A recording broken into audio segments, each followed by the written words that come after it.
Perkenalkan, kami dari kelompok 8. Saya Bergen Saudan. Saya Maria Indah Simanjuntak. Saya Maria Zita Pasaribu. Kami di sini akan menjelaskan mengenai penjualan konsinyasi beserta contoh-contohnya. Selamat menonton. Apa itu konsinyasi? Konsinyasi merupakan perjanjian di mana salah satu pihak yang memiliki barang menyerahkan sejumlah barangnya kepada pihak tertentu untuk dijual dengan memberikan komisi tertentu. Apa saja sih pihak-pihak yang terlibat? Yang pertama, ada konsainor atau pengamanat. Konsainor merupakan orang atau perusahaan yang menitipkan barang untuk dijual kepada pihak lain. Yang kedua, ada konsaini atau komisioner, merupakan pihak yang menerima titipan barang dari konsainor dan bertugas menjualkannya kepada konsumen. Dalam transaksi penjualan, hak milik atas barang berpindah kepada pembeli pada saat penyerahan barang. Di dalam transaksi konsinyasi, penyerahan barang dari konsainor kepada konsaini tidak diikuti adanya penyerahan hak milik atas barang yang bersangkutan.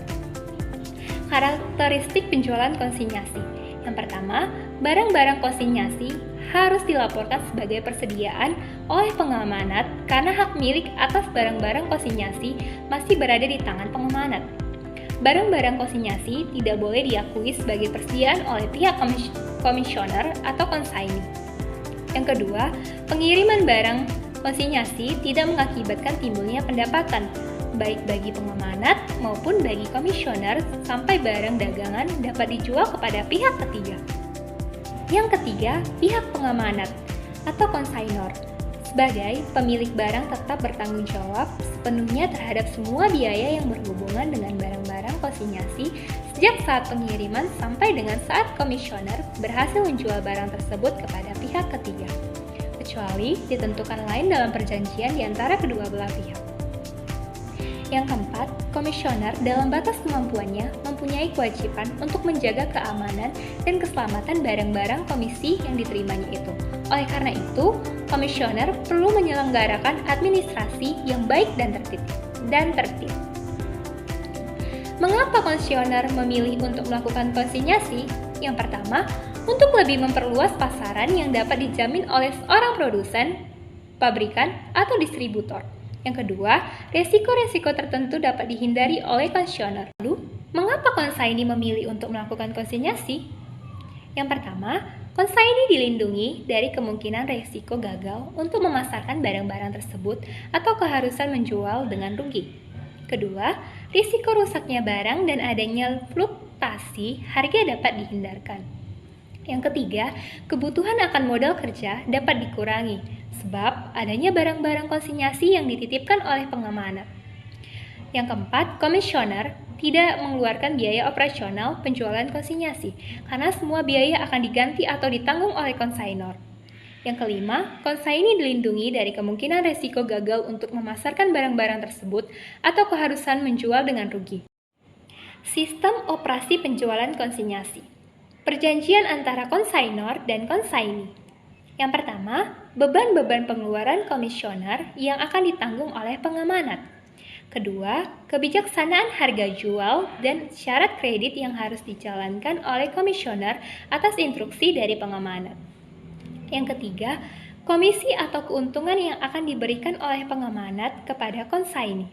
Yang keempat, laporan pertanggungjawaban oleh konsaini kepada konsainor dilakukan secara berkala atas barang-barang yang sudah terjual dan uang hasil penjualan.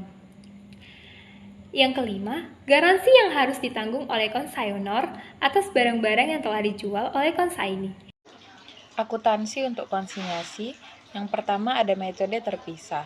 Dalam metode terpisah, laba atau rugi dari penjualan konsinyasi disajikan secara terpisah dengan laba atau rugi penjualan biasa atau penjualan lainnya. Hal ini dilakukan dengan tujuan agar pada akhir periode dapat diketahui berapa laba atau rugi yang diperoleh dari penjualan konsinyasi dan berapa laba atau rugi yang diperoleh dari penjualan lainnya. Yang kedua, metode tidak terpisah. Dalam metode tidak terpisah, laba atau rugi dari penjualan konsinyasi tidak dipisahkan dengan laba atau rugi dari penjualan biasa atau penjualan lainnya. Hal ini akan mengakibatkan pada akhir periode, perusahaan tidak dapat mengetahui berapa laba atau rugi yang diperoleh dari penjualan konsinyasi dan berapa laba yang diperoleh dari penjualan biasa atau penjualan lainnya. Metode terpisah. Kuncinya di sini adalah akun yang didebit adalah yang berkaitan dengan biaya yang berhubungan dengan barang konsinyasi dan dikredit dengan pendapatan yang berhubungan dengan barang konsinyasi. Jadi, pendebitan dan pengkreditan terhadap rekening barang konsinyasi adalah pendebitan A. Harga pokok barang konsinyasi yang dikirim. B. Biaya pengiriman barang-barang konsinyasi. C. Biaya yang berhubungan dengan barang konsinyasi yang dibayar oleh komisioner akan tetapi ditanggung oleh pengamanat. Termasuk di dalam kelompok ini misalnya komisi, biaya perakitan, dan sebagainya. Pengkreditan. Pengkreditan terhadap rekening barang konsinyasi adalah hasil penjualan barang konsinyasi. Pada umumnya, pencatatan yang dibuat oleh pengamanat hanya mencakup 4 transaksi, yaitu yang pertama, pengiriman barang konsinyasi, yang kedua, pembayaran biaya angkut atau biaya pengiriman barang konsinyasi, yang ketiga, menerima laporan pertanggungjawaban dari komisioner, yang keempat, menerima pembayaran dari komisioner. Lalu ada contoh soal, pada awal tahun 1991, PT ABC mengadakan perjanjian konsinyasi dengan toko XYZ. Isi perjanjian tersebut antara lain A. PT ABC akan menitipkan barang kepada toko XYZ. B. Toko XYZ berhak atas komisi sebesar 15% dari hasil penjualan. C. Semua biaya ditanggung oleh PT ABC. D. Toko XYZ harus membuat pertanggungjawaban secara bulanan.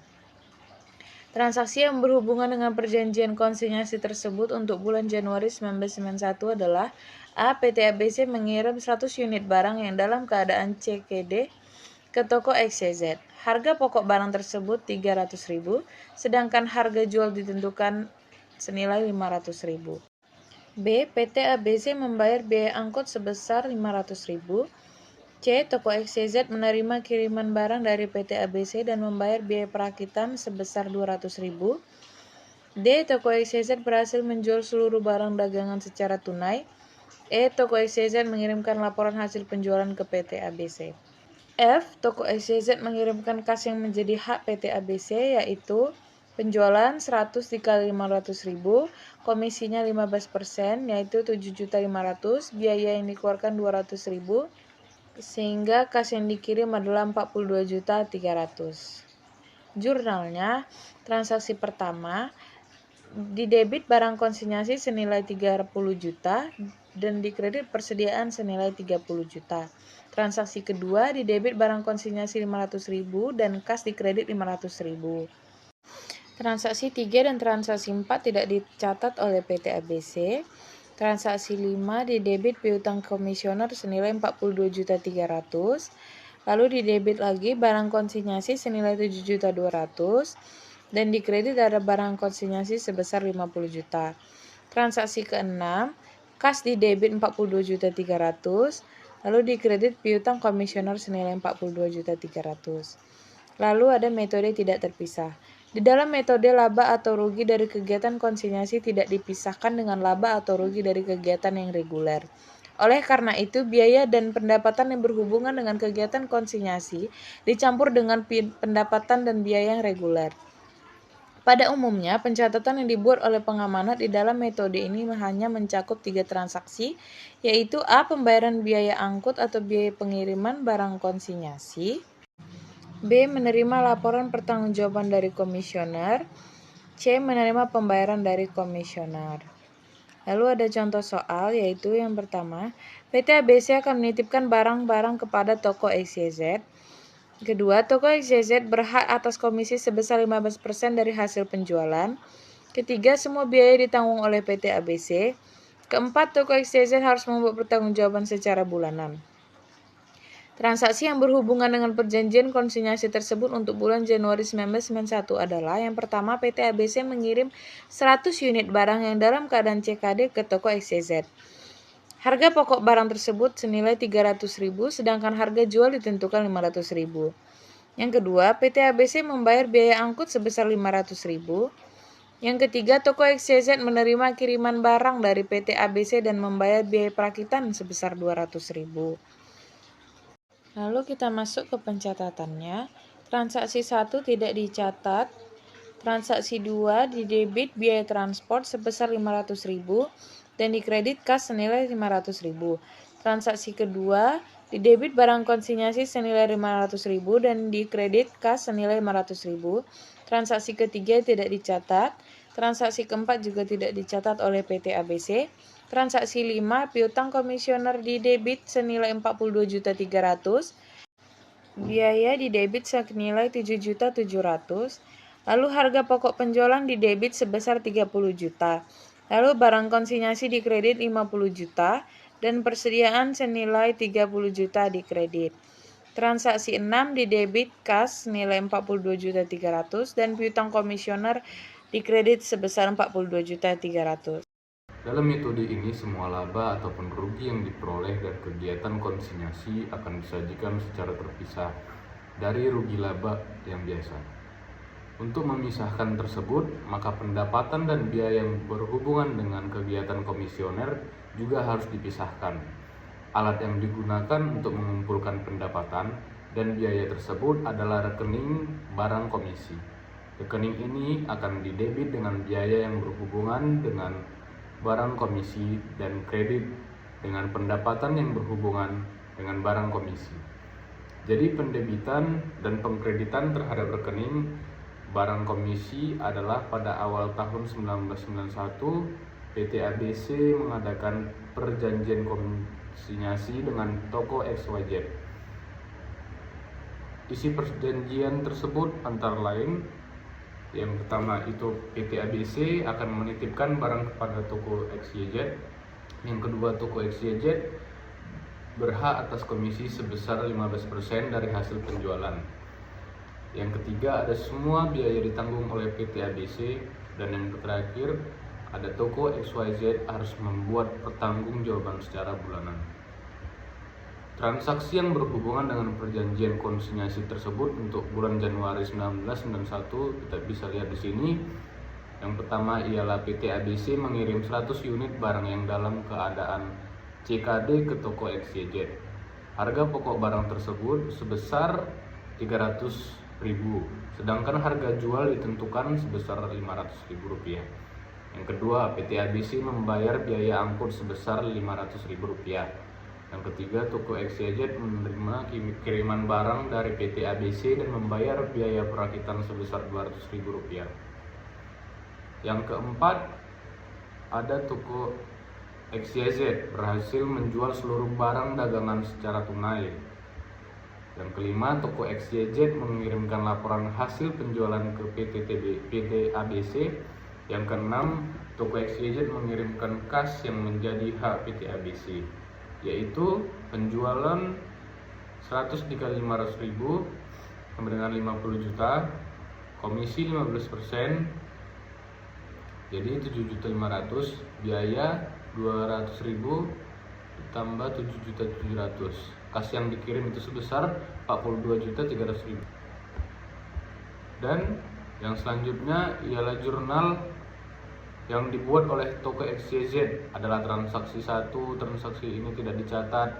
Bisa kita lihat di sini seperti gambar yang ada dalam video ini. Dan yang selanjutnya saya akan menjelaskan metode tidak terpisah. Di dalam metode ini, laba atau rugi dari kegiatan komisioner tidak dipisahkan dengan laba atau rugi dari kegiatan yang reguler. Oleh karena itu, biaya dan pendapatan yang berhubungan dengan kegiatan komisioner dicatat seperti halnya pendapatan dan biaya yang reguler. Pada umumnya, pencatatan yang dibuat oleh komisioner di dalam metode ini hanya mencakup 3 transaksi, yaitu yang pertama membayar biaya angkut atau perakitan, yang kedua menjual barang komisi, yang ketiga mengirim pembayaran kepada pengamanan komisioner.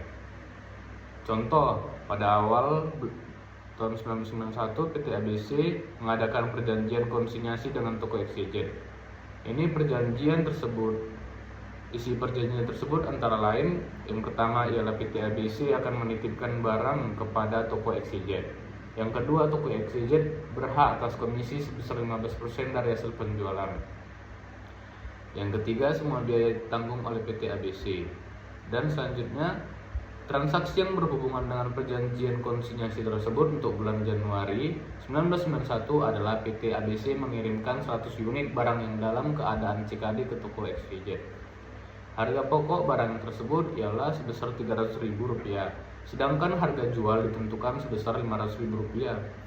Untuk yang kedua, PT ABC membayar biaya angkut sebesar Rp500.000. Yang ketiga, toko XYZ menerima kiriman barang dari PT ABC dan membayar biaya perakitan sebesar Rp300.000, Rp200.000 maksudnya. Dan yang keempat, toko XYZ berhasil menjual seluruh barang dagangan secara tunai. Yang kelima, toko XYZ mengirimkan laporan hasil penjualan ke PT ABC. Yang keenam, toko XYZ mengirimkan kas yang menjadi hak PT ABC, yaitu bisa kita lihat seperti di contoh soal, penjualan 100 dikali 500.000 yaitu sebesar 50 juta, komisi 15% jadi 7.500.000. Untuk biaya 200.000 ditambah 7.700.000, kas yang dikirim totalnya ialah 42.300.000. Dan untuk jurnal yang dibuat oleh toko XYZ bisa kita lihat di sini. Untuk transaksi 1, transaksi ini tidak dicatat, transaksi 2 tidak dicatat juga, dan untuk transaksi 3, transaksi ini dicatat. Yang dimana jurnalnya ialah uang pengamanat di debit sebesar 200.000, di kas sebesar Rp200.000. Dan transaksi selanjutnya ialah kas di debit sebesar 50 juta dan penjualan di kredit sebesar 50 juta. Dan harga pokok penjualan sebesar Rp42.500.000 di debit dan utang pengamanat sebesar Rp42.500.000 di kredit. Dan transaksi kelima dan keenam, transaksi kelima tidak dicatat, transaksi keenam itu dicatat, yaitu jurnalnya utang pengamanat Rp42.300.000 di debit dan kas Rp42.300.000 di kredit.